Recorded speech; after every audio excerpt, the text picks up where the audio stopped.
Hello students, welcome to my channel Creative Minds. I'm Pushpdeep Kaur. Today we are going to discuss chapter number 2 from your book The Panorama of Life. We are going to discuss the chapter The Portrait of a Lady by Khushwant Singh. Khushwant Singh is an Indian author. He was a journalist, a politician, a diplomat, and many more things are there to his credit. He died in 2014 and in 1974 he got Padma Bhushan from the Government of India. This chapter, The Portrait of a Lady, in this chapter he portrays the picture of his own grandmother in this chapter. So let us discuss the chapter The Portrait of a Lady by Khushwant Singh. Khushwant Singh has written a number of books on Sikh history and religion. He has also translated a number of books from Urdu and Punjabi into English. Apart from being a writer, he has been a lawyer, a public relation officer, and the editor of Illustrated Weekly of India. Two of his well-known novels are Train to Pakistan and I Shall Not Hear the Nightingale. So Khushwant Singh ने Sikh history ਤੇ religion ਉੱਤੇ ਕਈ ਕਿਤਾਬਾਂ ਲਿਖੀਆਂ ਨੇ। ਕਈ ਕਿਤਾਬਾਂ ਜਿਹੜੀਆਂ ਨੇ ਉਹਨਾਂ ਦੀਆਂ ਉਰਦੂ ਤੇ ਪੰਜਾਬੀ ਵਿੱਚ ਟ੍ਰਾਂਸਲੇਟ ਕੀਤੀਆਂ ਗਈਆਂ ਨੇ। ਸੋ ਉਹਨਾਂ ਦੀਆਂ ਜਿਹੜੀਆਂ ਇੱਕ ਰਾਈਟਰ ਤੋਂ ਇਲਾਵਾ ਉਹ ਇੱਕ ਲਾਇਰ, ਇੱਕ ਪਬਲਿਕ ਰਿਲੇਸ਼ਨ ਆਫਿਸਰ ਵੀ ਰਹੇ ਨੇ ਤੇ ਇਲਸਟ੍ਰੇਟਡ ਵੀਕਲੀ ਆਫ ਇੰਡੀਆ ਦੇ ਸੰਪਾਦਕ ਵੀ ਰਹੇ ਨੇ। ਦੋ ਨੋਵਲਸ ਜਿਨ੍ਹਾਂ ਲਈ ਉਹਨਾਂ ਨੂੰ ਬਹੁਤ ਚੰਗੀ ਤਰ੍ਹਾਂ ਜਾਣਿਆ ਜਾਂਦਾ ਹੈ ਉਹ ਹੈ train to Pakistan and I shall not hear the nightingale. So let us discuss the story. My grandmother, like everybody's grandmother, was an old woman. So writer Khushwant Singh अपनी दादी की गल कर रहे हैं, अपनी दादी का एक चरित्र साढ़े सामने पेश कर रहे हैं कि मेरी दादी बाकी लोगों की दादियों की तरह एक बुजुर्ग औरत सी. She had been old and wrinkled for the 20 years that I had known her. पिछले 20 सालों तो मैं उन्हें इदा ही बुजुर्ग ते झुरड़ियां भरिया देख रहा सीगा.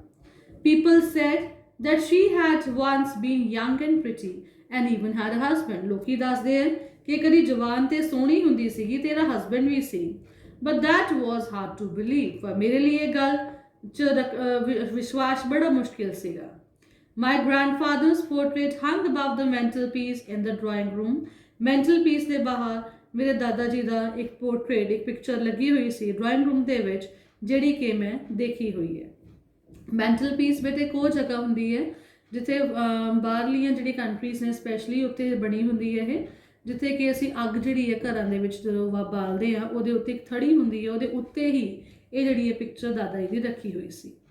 ਹੀ wore a big turban and loose fitting clothes. ਵੱਡੀ ਜੀ ਉਹਨਾਂ ਨੇ ਪੱਗ ਬੰਨੀ ਹੋਈ ਸੀ ਤੇ ਖੁੱਲੇ ਕੱਪੜੇ ਪਾਏ ਹੋਏ ਸੀ। His long white beard covered the best part of his chest. ਉਹਨਾਂ ਦੀ ਜਿਹੜੀ ਦਾੜੀ ਸੀ ਉਹਨਾਂ ਦੀ ਛਾਤੀ ਦਾ ਕਾਫੀ ਹਿੱਸਾ ਕਵਰ ਕਰਦੀ ਸੀ। And he looked at least 100 years old. ਤੇ ਦੇਖਣ ਨੂੰ ਉਹ 100 ਸਾਲ ਦੇ ਲੱਗਦੇ ਸੀ। He did not look the sort of a person who would have wife or children. ਇਦਾਂ ਦੇ ਵਿਅਕਤੀ ਨਹੀਂ ਸੀ ਲੱਗਦੇ ਜਿਨ੍ਹਾਂ ਦੇ ਬੱਚੇ ਜਾਂ ਵਾਈਫ ਹੋਊਗੀ, ਉਹਨਾਂ ਨੂੰ ਦੇਖ ਕੇ ਇਦਾਂ ਲੱਗਦਾ ਸੀ। He looked as if he could only have lots and lots of grandchildren. ਉਹਨਾਂ ਨੂੰ ਦੇਖ ਕੇ ਇਦਾਂ ਲੱਗਦਾ ਸੀ ਵੀ ਇਹਨਾਂ ਦੇ ਸਿਰਫ ਪੋਤੇ ਹੀ ਹੋਣਗੇ। As for my grandmother being young and pretty, the thought was almost revolting. ਤੇ ਇਹ ਗੱਲ ਮੇਰੇ ਲਈ ਮੰਨਣਾ ਕਿ ਮੇਰੀ ਦਾਦੀ ਕਦੀ ਜਵਾਨ ਸੀ, ਸੋਹਣੀ ਸੀ, ਇਹ ਗੱਲ ਮੇਰੇ ਲਈ ਇੱਕ ਵਿਦਰੋਹ ਵਰਗੀ ਲੱਗਦੀ ਸੀ। She often told us the games she used to play as a child. ਮੇਰੀ ਦਾਦੀ ਹਮੇਸ਼ਾ ਮੈਨੂੰ ਦੱਸਦੀ ਸੀ ਕਿ ਬਚਪਨ ਦੇ ਵਿੱਚ ਕਿਹੋ ਜਿਹੀਆਂ ਗੇਮਸ ਖੇਡਦੇ ਸੀਗੇ। They seemed quite absurd and undignified on her part and we treated it like fables of the prophets she used to tell. ਜਦੋਂ ਨੇ ਬਚਪਨ ਦੀ ਗੱਲਾਂ ਦੱਸਣੀਆਂ, ਕਹਾਣੀਆਂ ਦੱਸਣੀਆਂ, ਮੈਨੂੰ ਲੱਗਣਾ ਲੈ ਦਾਦੀ ਚੰਗੀ ਲੱਗਦੀ ਸੀ ਖੇਡਦੀ, ਦਾਦੀ ਕਿਹੋ ਜਿਹੀ ਹਰਕਤਾਂ ਕਰਦੀ ਸੀਗੀ। ਸੋ ਮੈਨੂੰ ਐਂ ਲੱਗਣਾ ਵੀ ਦਾਦੀ ਆਪਣੇ ਵੱਲੋਂ ਹੀ ਕਹਾਣੀ ਬਣਾ ਕੇ ਦੱਸੀ ਜਾਂਦੀ ਹੈ। She had always been short, fat and slightly bent. ਕੱਦ ਛੋਟਾ ਸੀ, ਥੋੜੀ ਜਿਹੀ ਮੋਟੀ ਸੀ, ਨੀਚੇ ਨੂੰ ਝੁਕੀ ਹੋਈ ਸੀ, ਥੋੜਾ ਜਿਹੀ ਉਹਨੂੰ ਕਹਿ ਲਓ ਕੁੱਬ ਪਿਆ ਹੋਇਆ ਸੀ, ਥੋੜਾ ਜਿਹਾ ਨੀਚੇ ਝੁਕ ਕੇ ਰਹਿੰਦੀ ਸੀਗੀ। Her face was crisscross of wrinkles running from everywhere to everywhere. ਉਹਦਾ ਫੇਸ ਚੁਰੜੀਆਂ ਨਾਲ ਭਰਿਆ ਹੋਇਆ ਸੀਗਾ। No, we were certain she had always been as we had known her. ਜਿਵੇਂ ਦਾ ਮੈਂ ਉਹਨੂੰ ਦੇਖਿਆ ਸੀ ਉਹ ਜਿਹੀ ਸੀ, old, so terribly old that she could not have grown older. ਇਸ ਤੋਂ ਜ਼ਿਆਦਾ ਬਜ਼ੁਰਗ ਹੋ ਨਹੀਂ ਸੀ ਸਕਦੀ। And had stayed at the same age for 20 years. ਤੇ ਪਿਛਲੇ 20 ਸਾਲਾਂ ਤੋਂ ਉਹਦੇ ਵਿੱਚ ਮੈਨੂੰ ਕੋਈ ਚੇਂਜ ਮਹਿਸੂਸ ਨਹੀਂ ਹੋਈ। She could never have been pretty, but she was always beautiful. ਉਹ ਕਦੀ ਮੈਨੂੰ ਲੱਗਿਆ ਨਹੀਂ ਕਿ ਉਹ ਸੋਹਣੀ ਹੋਊਗੀ, ਪਰ ਸੱਚੀ ਉਹ ਬਹੁਤ ਖੂਬਸੂਰਤ ਸੀਗੀ। She hobbled about the house in spotless white, with one hand resting on her waist to balance her stool, another telling the beats of her rosary. ਸਾਰਾ ਦਿਨ ਉਹ ਘਰ ਦੇ ਵਿੱਚ ਇੱਧਰ ਉੱਧਰ ਲੰਗੜਾਉਂਦੀ ਰਹਿੰਦੀ, ਤੁਰਦੀ ਰਹਿੰਦੀ, ਇੱਕ ਵਾਈਟ ਕਲਰ ਦੇ ਕੱਪੜਿਆਂ ਦੇ ਵਿੱਚ ਰਹਿੰਦੀ ਹਮੇਸ਼ਾ, ਤੇ ਆਪਣੇ ਆਪ ਨੂੰ ਬੈਲੈਂਸ ਕਰਨ ਵਾਸਤੇ ਉਹਦਾ ਜਿਹੜਾ ਹੱਥ ਸੀ ਉਹਦੀ ਕਮਰ ਤੇ ਰਹਿੰਦਾ, ਇੱਕ ਹੱਥ ਉਹਦੀ ਕਮਰ ਤੇ ਰਹਿੰਦਾ ਤੇ ਦੂਸਰੇ ਹੱਥ ਦੇ ਵਿੱਚ ਉਹਨੇ ਮਾਲਾ ਫੜੀ ਹੋਈ ਸੀ ਤੇ ਮਾਲਾ ਨੂੰ ਫੇਰਦੀ ਰਹਿੰਦੀ ਸੀਗੀ। Her silver locks were scattered untidily over her pale, puckered face, and her lips constantly moved in inaudible prayer. ਉਹਦੇ ਚਿੱਟੇ ਵਾਲ ਉਹਦੇ ਖਿਲਰੇ ਰਹਿੰਦੇ ਸੀਗੇ, ਉਹਦੇ ਪੀਲੇ ਚਿਹਰੇ ਉੱਤੇ ਉਹਦੇ ਵਾਲ ਜਿਹੜੇ ਪਏ ਰਹਿੰਦੇ ਸੀਗੇ, ਉਹਦਾ ਜਿਹੜਾ ਚਿਹਰਾ ਸੀ ਉਹ ਪੀਲਾ ਹੋਇਆ ਸੀ ਤੇ ਲਿਪਸ ਜਿਹੜੇ ਸੀਗੇ ਹਮੇਸ਼ਾ ਹੀ ਪ੍ਰਾਰਥਨਾ ਦੇ ਵਿੱਚ ਨਿਰੰਤਰ ਚੱਲਦੇ ਰਹਿੰਦੇ ਸੀਗੇ। Yes, she was beautiful. ਹਾਂ, ਉਹ ਬਹੁਤ ਖੂਬਸੂਰਤ ਸੀ। She was like the winter landscape in the mountains. ਉਹ ਇੱਕ ਵਿੰਟਰ ਲੈਂਡਸਕੇਪ ਦੇ ਵਾਂਗੂ ਸੀ। ਸਰਦੀਆਂ ਦੇ ਵਿੱਚ ਇੱਕ ਸੀਨਰੀ ਹੁੰਦੀ, ਇੱਕ ਲੈਂਡਸਕੇਪ ਹੁੰਦਾ ਹੈ, ਸੇਮ ਉਸੇ ਤਰੀਕੇ ਦਾ ਵਿਊ ਮੈਨੂੰ ਦਾਦੀ ਨੂੰ ਦੇਖ ਕੇ ਲੱਗਦਾ ਸੀਗਾ, ਜਿਵੇਂ ਮਾਊਂਟੇਨਸ ਹੋਣ, ਬਰਫ਼ ਹੋਵੇ, ਉਹੋ ਜਿਹਾ ਵਿਊ ਲੱਗਦਾ ਸੀ। An expanse of pure white serenity, ਇੱਕ ਸ਼ੁੱਧਤਾ ਦਾ ਪ੍ਰਤੀਕ ਲੱਗਦੀ ਸੀਗੀ, breathing peace and contentment, ਜਿਹੜੀ ਕਿ ਸੰਤੋਖ ਸਬਰ ਨਾਲ ਭਰੀ ਹੋਈ ਸੀ। My grandmother and I were good friends. ਮੈਂ ਤੇ ਮੇਰੀ ਦਾਦੀ ਬਹੁਤ ਚੰਗੇ ਦੋਸਤ ਸੀਗੇ।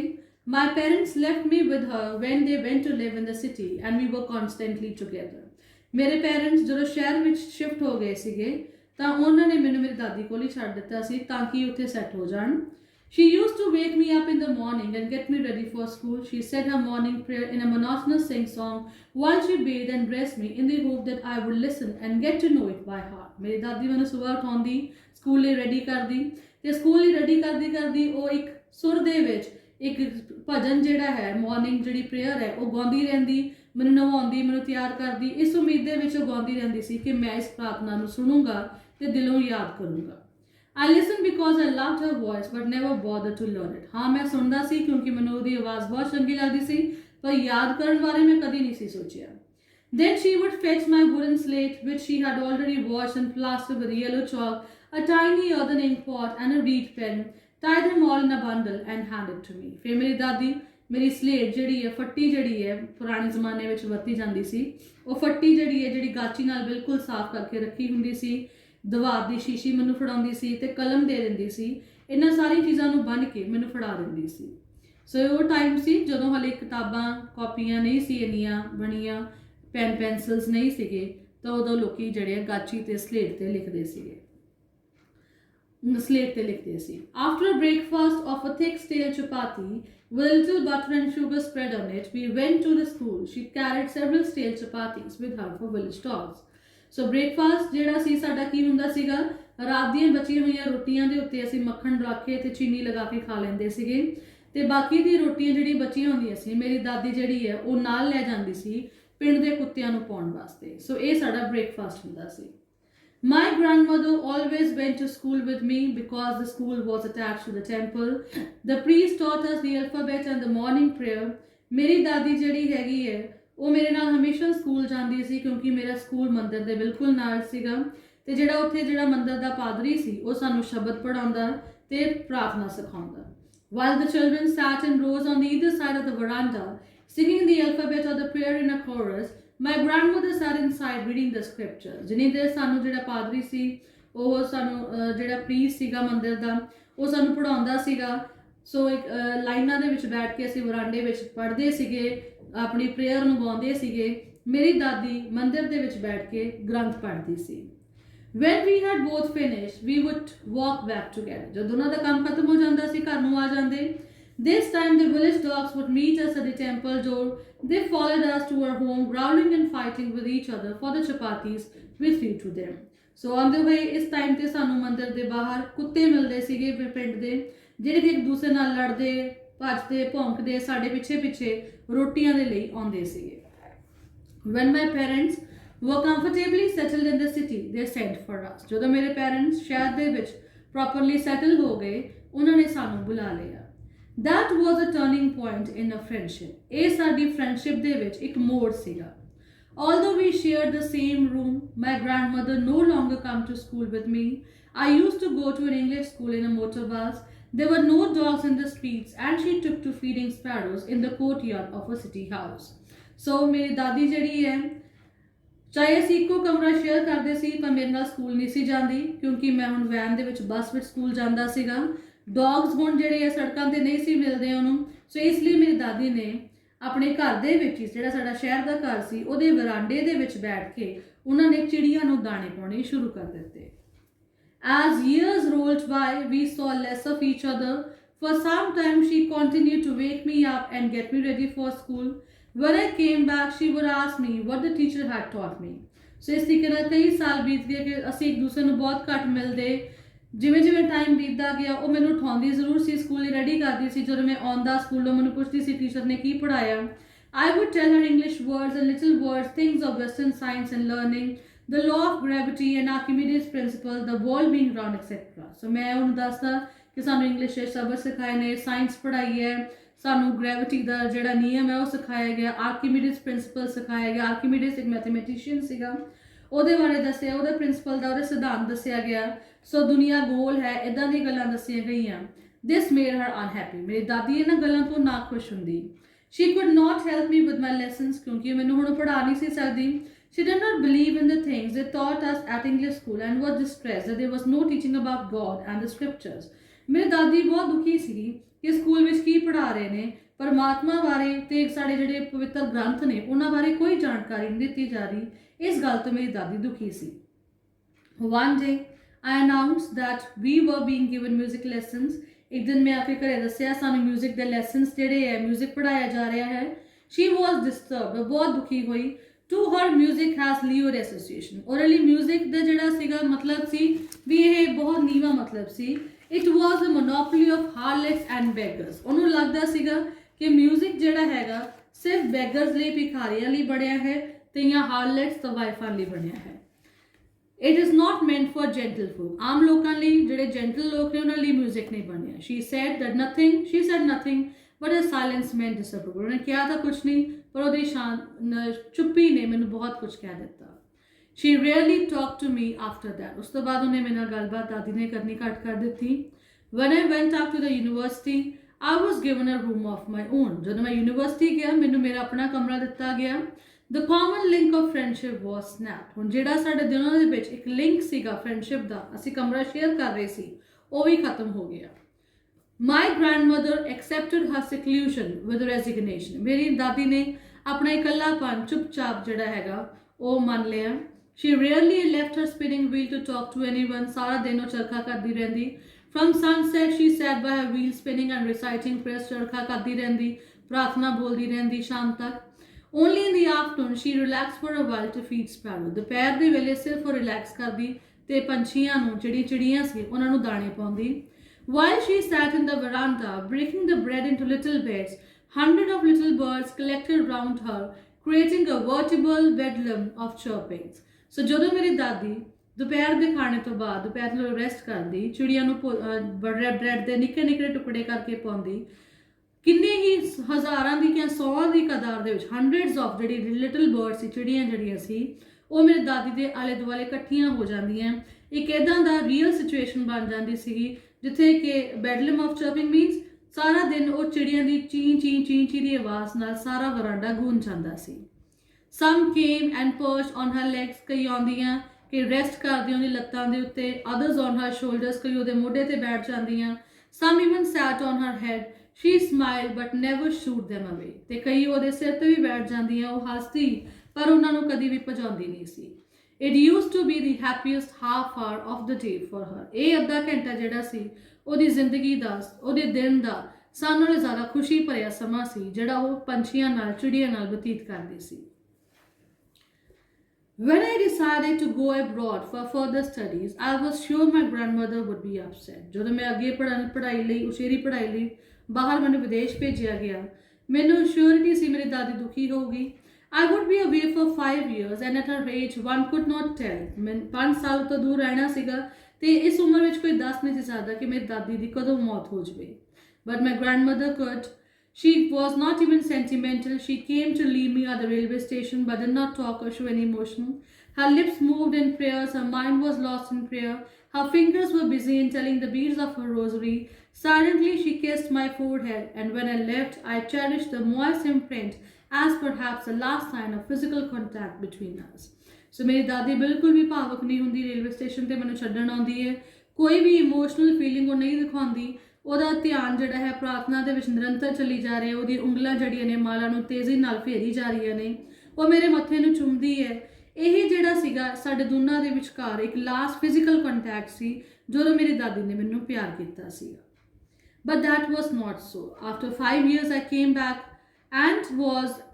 back home and was met by her at the station. 5 ਸਾਲ ਬਾਅਦ ਜਦੋਂ ਮੈਂ ਆਉਣਾ ਮੇਰੀ ਦਾਦੀ ਮੈਨੂੰ ਸਟੇਸ਼ਨ ਤੇ ਮਿਲਦੀ ਹੈ She did not look a day older. ਇੱਕ ਦਿਨ ਵੀ ਜ਼ਿਆਦਾ ਬਜ਼ੁਰਗ ਨਹੀਂ ਸੀ ਲੱਗਦੀ ਜਿਵੇਂ ਦਾ ਮੈਂ ਛੱਡ ਕੇ ਗਿਆ ਸੀ ਉਹੋ ਜਿਹੀ ਮੈਨੂੰ ਮਿਲਦੀ ਹੈ She still had no time for words and while she clasped me in her arms I could hear her reciting her prayer. ਸ਼ਬਦਾਂ ਲਈ ਉਹਦੇ ਕੋਲ ਟਾਈਮ ਨਹੀਂ ਸੀਗਾ ਉਹਨੇ ਮੈਨੂੰ ਗਲੇ ਲਗਾਇਆ ਠੀਕ ਹੈ ਪਰ ਉਹਨੇ ਜਿਹੜੀ ਆਪਣੀ ਪ੍ਰੇਅਰ ਜਿਹੜੀ ਹੈ ਨਹੀਂ ਛੱਡੀ ਤੇ ਆਪਣੀ ਪ੍ਰਾਰਥਨਾ ਭੁੱਲੀ ਗਈ Even on the first day of my arrival her happiest moments were with the sparrows whom she fed longer with frivolous rebukes. ਜਦੋਂ ਮੈਂ ਘਰੇ ਆਇਆ ਮੈਂ ਦੇਖਿਆ ਕਿ ਅੱਜ ਵੀ ਮੇਰੀ ਦਾਦੀ ਦਾ ਜਿਹੜਾ ਸੀਗਾ ਉਹੀ ਰੂਟੀਨ ਸੀ ਉਹਨਾਂ ਪੰਛੀਆਂ ਨਾਲ ਉਹਨਾਂ ਚਿੜੀਆਂ ਨਾਲ ਆਪਣਾ ਦਿਨ ਜਿਹੜਾ ਹੈਗਾ ਸਪੈਂਡ ਕਰਨਾ ਹੁਣ ਉਹਨੇ ਟਾਈਮ ਵਧਾ ਦਿੱਤਾ ਸੀਗਾ ਪੰਛੀਆਂ ਦੇ ਨਾਲ ਪਹਿਲਾਂ ਅੱਧਾ ਘੰਟਾ ਸਪੈਂਡ ਕਰਦੇ ਸੀ ਹੁਣ ਜ਼ਿਆਦਾ ਟਾਈਮ ਸਪੈਂਡ ਕਰਦੇ ਸੀਗੇ ਤੇ ਉਹਨਾਂ ਨੂੰ ਕਿਤੇ ਨਾ ਕਿਤੇ ਕਈ ਵਾਰੀ ਉਹਨਾਂ ਨੂੰ ਡਾਂਟ ਵੀ ਦਿੰਦੇ ਸੀਗੇ In the evening a change came over her. ਸ਼ਾਮ ਨੂੰ ਇੱਕਦਮ ਉਹਨਾਂ ਦੇ ਵਿੱਚ ਇੱਕ ਬਦਲਾਅ ਆਉਂਦਾ ਹੈ She did not pray ਉਹ prayer ਨਹੀਂ ਕਰਦੇ She collected the women of neighborhood, got an old drum and started to sing. ਆਲੇ ਦੁਆਲੇ ਦੀਆਂ ਔਰਤਾਂ ਨੂੰ ਇਕੱਠੇ ਕਰਕੇ ਉਹਨਾਂ ਨੇ ਇੱਕ ਪੁਰਾਣੀ ਢੋਲਕੀ ਫੜ ਕੇ ਵਜਾਉਣੀ ਸ਼ੁਰੂ ਕਰ ਦਿੱਤੀ For several hours she thrummed and sagging skin of the dilapidated drum and sang of the homecoming of warriors. ਯੋਧਿਆਂ ਬਾਰੇ ਉਹਨਾਂ ਨੇ ਗਾਉਣਾ ਸ਼ੁਰੂ ਕਰ ਦਿੱਤਾ ਵੀਰ ਗਾਥਾਵਾਂ ਗਾਉਣੀਆਂ ਸ਼ੁਰੂ ਕਰ ਦਿੱਤੀਆਂ We had to persuade her to stop to avoid overstraining. ਸਾਨੂੰ ਉਹਨਾਂ ਨੂੰ ਮਨਾ ਕਰਨਾ ਪਿਆ ਵੀ ਤੁਸੀਂ ਇੰਨਾ ਜ਼ੋਰ ਨਾ ਲਗਾਓ ਨਾ ਜ਼ੋਰ ਦੀ ਢੋਲਕੀ ਵਜਾਓ ਨਾ ਗਾਓ ਤੁਸੀਂ ਥੱਕ ਜਾਓਗੇ That was the first time since I had known her that she did not pray. ਇਹ ਪਹਿਲਾ ਟਾਈਮ ਸੀਗਾ ਜ਼ਿੰਦਗੀ ਦੇ ਵਿੱਚ ਜਦੋਂ ਮੈਂ ਆਪਣੀ ਦਾਦੀ ਨੂੰ ਦੇਖਿਆ ਸੀ ਕਿ ਉਹ ਇਸ ਟਾਈਮ ਤੇ ਪ੍ਰੇਅਰ ਨਹੀਂ ਸੀ ਕਰ ਰਹੀ The next morning she was taken ill.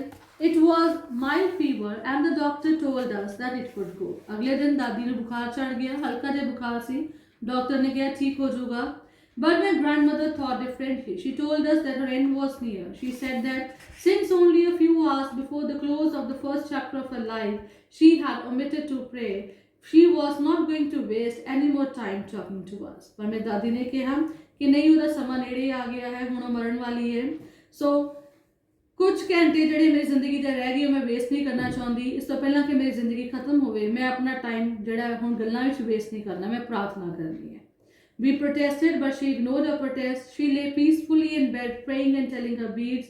Even before we could suspect, her lips stopped moving and the rosary fell from her lifeless fingers. A peaceful pallor spread on her face and we knew that she was dead.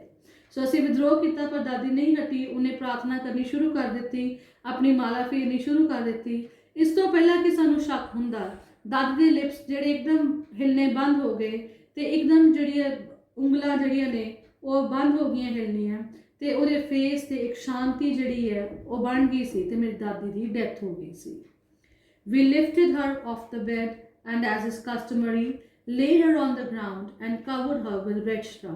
ਜਿਵੇਂ ਕਿ ਰਿਵਾਜ਼ ਹੈ ਅਸੀਂ ਉਹਨੂੰ bed ਤੋਂ ਥੱਲੇ ਉਤਾਰਿਆ ਲਾਲ ਕੱਪੜੇ ਨਾਲ ਉਹਨੂੰ ਢੱਕਿਆ ਉਹਦੀ ਲਾਸ਼ ਨੂੰ After a few hours of mourning we left her alone to make arrangements for her funeral.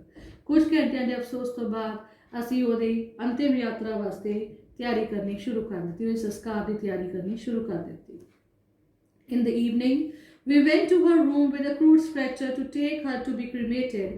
The sun was setting and had lit her room and the veranda with a blaze of golden light. ਸ਼ਾਮ ਨੂੰ ਅਸੀਂ ਇੱਕ stretcher ਦੇ ਉੱਤੇ ਦਾਦੀ ਨੂੰ ਜਿਹੜਾ ਹੈਗਾ ਪਾਇਆ ਕ੍ਰੀਮੇਸ਼ਨ ਵਾਸਤੇ ਲੈ ਕੇ ਜਾਣ ਵਾਸਤੇ ਸੰਸਕਾਰ ਵਾਸਤੇ ਤੇ ਸ਼ਾਮ ਹੋ ਚੁੱਕੀ ਸੀ ਸੂਰਜ ਢਲ ਗਿਆ ਸੀਗਾ ਪਰ ਸੂਰਜ ਦੀ ਰੋਸ਼ਨੀ ਨੇ ਸਾਰੇ ਕਮਰੇ ਨੂੰ ਭਰ ਦਿੱਤਾ ਸੀਗਾ We stopped halfway in the courtyard. ਅਸੀਂ ਵਰਾਂਡੇ ਦੇ ਵਿੱਚ ਹੀ ਕੁਝ ਦੇਰ ਖੜ ਗਏ All over the veranda, in her room, right up to the where she lay dead and stiff wrapped in red shroud, thousands of sparrows scattered on the floor. ਅਸੀਂ ਕੀ ਦੇਖਦੇ ਹਾਂ ਅਸੀਂ ਕਿਉਂ ਰੁਕੇ ਕਿਉਂਕਿ ਜਿੱਥੇ ਉਹ ਦਾਦੀ ਦੀ ਲਾਸ਼ ਪਈ ਸੀਗੀ ਲਾਲ ਕੱਪੜੇ ਵਿੱਚ ਲਪੇਟੀ ਹੋਈ ਉੱਥੇ ਹਜ਼ਾਰਾਂ ਦੀ ਗਿਣਤੀ ਦੇ ਵਿੱਚ ਜਿਹੜੀਆਂ ਚਿੜੀਆਂ ਸੀਗੀਆਂ ਆ ਕੇ ਬੈਠ ਗਈਆਂ। ਦੇਵਰ ਨੋ ਚਰਪਿੰਗਸ, ਕੋਈ ਵੀ ਚਿੜੀ ਜਿਹੜੀ ਹੈ ਉਹ ਚੀਚੀ ਨਹੀਂ ਸੀ ਕਰ ਰਹੀ, ਕੋਈ ਆਵਾਜ਼ ਨਹੀਂ ਸੀ ਕਰ ਰਹੀ। We felt sorry for the birds and my mother fed some bread for them। ਅਸੀਂ ਜਿਹੜਾ ਹੈ ਬਹੁਤ ਸੌਰੀ ਫੀਲ ਕੀਤਾ ਨਾ ਚਿੜੀਆਂ ਲਈ। ਮੇਰੀ ਮਾਂ ਜਿਹੜੀ ਹੈ ਕੁਝ ਬ੍ਰੈਡ ਲੈ ਕੇ ਆਈ। She broke into the little crumbs the way my grandmother used to. ਮੇਰੀ ਦਾਦੀ ਨੇ, ਜਿਵੇਂ ਮੇਰੀ ਦਾਦੀ ਨਿੱਕੇ ਨਿੱਕੇ ਟੁਕੜੇ ਕਰਕੇ ਚਿੜੀਆਂ ਨੂੰ ਪਾਉਂਦੀ ਸੀ, ਸੇਮ ਉਸੇ ਤਰੀਕੇ ਦੇ ਨਾਲ ਮੇਰੀ ਮਾਂ ਨੇ ਉਹਨਾਂ ਟੁਕੜਿਆਂ ਨੂੰ ਕਰਕੇ ਚਿੜੀਆਂ ਨੂੰ ਪਾਇਆ। And threw to them the sparrows took no notice of bread. ਪਰ ਉਹ ਚਿੜੀਆਂ ਅੱਜ ਬ੍ਰੈਡ ਖਾਣ ਨਹੀਂ ਸੀ ਆਈਆਂ, ਉਹਨਾਂ ਨੇ ਬ੍ਰੈਡ ਵੱਲ ਧਿਆਨ ਵੀ ਨਹੀਂ ਦਿੱਤਾ। When we carried my grandmother's corpse off, they flew away quietly। ਜਦੋਂ ਮੇਰੀ ਦਾਦੀ ਦੀ ਲਾਸ਼ ਨੂੰ ਅਸੀਂ ਲੈ ਗਏ, ਉਹ ਵੀ ਚੁੱਪਚਾਪ ਚਲੇ ਗਈਆਂ। Next morning, the sweeper swept the bread crumbs into the dustbin। ਅਗਲੇ ਦਿਨ ਸਵੀਪਰ ਨੇ ਉਹ ਬ੍ਰੈਡ ਦੇ ਟੁਕੜੇ ਜਿਹੜੇ ਆ ਉਹ ਡਸਟਬਿਨ ਦੇ ਵਿੱਚ ਪਾ ਦਿੱਤੇ। ਸੋ ਸਟੂਡੈਂਟਸ, ਇਹ ਸੀ chapter the portrait of a lady, ਜਿਹੜਾ ਕਿ ਖੁਸ਼ਵੰਤ ਸਿੰਘ ਦੀ ਦਾਦੀ ਦਾ ਇੱਕ ਚਰਿੱਤਰ ਸਾਡੇ ਸਾਹਮਣੇ ਪੇਸ਼ ਕਰਦਾ ਹੈ। ਉਹਦੀ ਦਾਦੀ ਜਿਹਨੂੰ ਕਿ ਜਾਨਵਰਾਂ ਨਾਲ ਬਹੁਤ ਲਗਾਵ ਸੀਗਾ, ਰਾਈਟਰ ਨਾਲ ਬਹੁਤ ਪਿਆਰ ਸੀ, ਰਾਈਟਰ ਨਾਲ ਉਹਦੀ ਬਹੁਤ ਗੂੜੀ ਸਾਂਝ ਸੀਗੀ, ਬਹੁਤ ਚੰਗੀ ਮਿੱਤਰਤਾ ਸੀਗੀ। ਲਾਸਟ ਮੂਮੈਂਟ ਤੱਕ, ਆਪਣੇ ਲਾਸਟ ਐਂਡ ਤੱਕ ਉਹ ਰਾਈਟਰ ਦੀ ਵੇਟ ਕਰ ਰਹੀ ਸੀਗੀ ਕਿ ਕਦੋਂ ਉਹ ਆਵੇ। ਜਦੋਂ ਉਹ ਆਉਂਦਾ ਹੈ ਤੇ ਉਸੇ ਦਿਨ ਉਹਦੀ ਡੈਥ ਹੋ ਜਾਂਦੀ ਹੈ। ਸੋ ਬੇਟਾ, ਇੱਕ ਦਾਦੀ ਦਾ ਤੇ ਪੋਤੇ ਦਾ ਬਹੁਤ ਹੀ ਗੂੜਾ ਸੰਬੰਧ ਹੁੰਦਾ ਹੈ, ਬਹੁਤ ਹੀ ਗੂੜਾ ਪਿਆਰ ਹੁੰਦਾ ਉਹਨਾਂ ਦੋਨਾਂ ਦੇ ਵਿੱਚ। ਸੋ ਆਪਣੀ ਦਾਦੀ ਦੇ ਨਾਲ ਇਹੋ ਜਿਹੀਆਂ ਫੀਲਿੰਗਸ, ਇਹੋ ਜਿਹੀਆਂ ਭਾਵਨਾਵਾਂ, ਆਪਣੇ ਪਿਆਰ ਨੂੰ ਰਾਈਟਰ ਨੇ ਇਸ ਚੈਪਟਰ ਦੇ ਜ਼ਰੀਏ ਸ਼ੇਅਰ ਕੀਤਾ ਹੈ। ਉਮੀਦ ਹੈ ਤੁਹਾਨੂੰ ਇਹ ਚੈਪਟਰ ਸਮਝ ਆਇਆ ਹੋਊਗਾ। ਜੇ ਤੁਹਾਨੂੰ ਸਮਝ ਆਇਆ, ਪੜ੍ਹਾਉਣ ਦਾ ਤਰੀਕਾ ਚੰਗਾ ਲੱਗਿਆ, ਤਾਂ ਇਸ ਚੈਨਲ ਨੂੰ ਮੇਰੇ ਨੂੰ ਲਾਈਕ, ਸਬਸਕ੍ਰਾਈਬ ਤੇ ਸ਼ੇਅਰ ਕਰਨਾ ਨਾ ਭੁੱਲਿਓ। ਤੁਹਾਡੇ ਜੋ ਕਈ ਬੱਚੇ ਵੀਡੀਓਜ਼ ਦੇਖ ਲੈਂਦੇ ਆ ਪਰ ਚੈਨਲ ਨੂੰ ਸਬਸਕ੍ਰਾਈਬ ਨਹੀਂ ਕਰਦੇ, ਮੇਰੀ ਰਿਕੁਐਸਟ ਉਹਨਾਂ ਨੂੰ ਕਿ ਚੈਨਲ ਨੂੰ ਪਲੀਜ਼ ਸਬਸਕ੍ਰਾਈਬ ਕਰਨ, ਤਾਂ ਕਿ ਅੱਗੇ ਤੋਂ ਜਦੋਂ ਮੈਂ ਹੋਰ ਵੀਡੀਓਜ਼ ਪਾਵਾਂ ਤੁਹਾਨੂੰ ਜਿਹੜੀ ਵੀਡੀਓ ਦਾ ਨੋਟੀਫਿਕੇਸ਼ਨ ਜਿਹੜਾ ਹੈ ਉਹ ਤੁਹਾਨੂੰ ਤੱਕ ਪਹੁੰਚ ਜਾਵੇ, ਤੁਹਾਨੂੰ ਪਤਾ ਲੱਗ ਜਾਵੇ। ਇੱਕ ਜ਼ਰੀਆ ਹੈ ਜਿਹਦੇ ਨਾਲ ਮੈਂ ਤੁਹਾਨੂੰ ਤੁਹਾਡੇ ਜਿਹੜਾ ਸਿਲੇਬਸ ਹੈ ਉਹ ਕਵਰ ਕਰਾਉਣ ਦੀ ਕੋਸ਼ਿਸ਼ ਕਰ ਰਹੀ ਹਾਂ। ਮੈਨੂੰ ਤੁਹਾਡੇ ਸਾਥ ਤੇ ਸਹਿਯੋਗ ਦੀ ਬਹੁਤ ਲੋੜ ਹੈ। ਸੋ ਉਮੀਦ ਕਰਦੀ ਹਾਂ ਕਿ ਤੁਸੀਂ ਮੇਰੀ ਨੈਕਸਟ ਵੀਡੀਓ ਦੀ ਵੇਟ ਕਰੋਗੇ। Thank you so much. Have a nice day.